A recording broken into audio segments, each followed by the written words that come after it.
दसमंडळी बघा, माझी चहा तयार झालेली आहे. सकाळचे 7 वाजते. आता चहा घेते आणि आज मटकीची भाजी बनवते. खूप छान अशी झणझणीत. बघा, मटकीला आहे ना ते एक शिट्टी लावून घ्यायची. मोड आलेली नाही आहे ना ते. तर मस्त हळद मीठ टाकून आणि एक शिट्टी लावून घेते. मग भाजी तयार करते छानपैकी. बघा मग मटकी किती छान शिजली. आता मस्त इतकी भारी भाजी लागन त्याची, इतकी छान लागन, खूप टेस्टी. मटकी बनवायला कांदा, टमाटा, कोथिंबीर बघा असे मसाले. हा काळा मसाला. जास्त घट्ट नाही बनवायची, खूप मस्त मिडियम पतलीच बनवायची.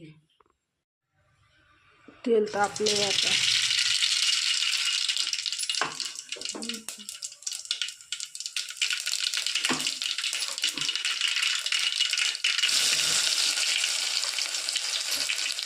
जिरा टाकल्यावर कांदा टाकायचा. कांदा टमाटो टाकले. आता थोडंसं मीठ टाकायचं.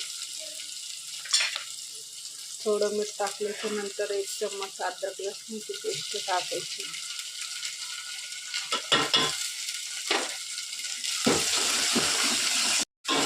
बघा किती लाल झाला कांदा टमाटो, एकदम छान मस्त. कोथिंबीर सोडायचं. सगळ्यांची पद्धत वेगळी असते करण्याची.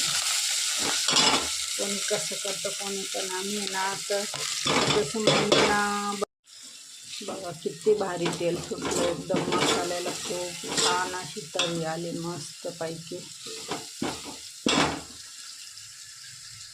तर मटकी सोडायची त्याच्यात.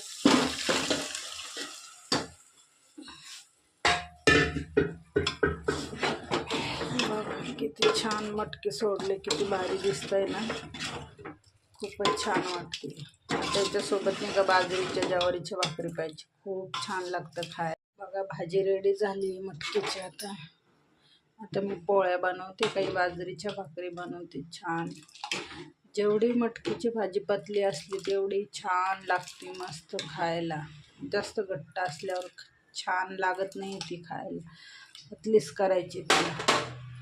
बघा पोळ्या करणं चालू आहे. एकीकडे भाजी चालू आहे. बघा भाजी पण होती, एकीकडे चहा चालू आहे. सकाळी सकाळी खूप गडबड असते व सगळ्यांना लवकर जाण्याची घाई असते.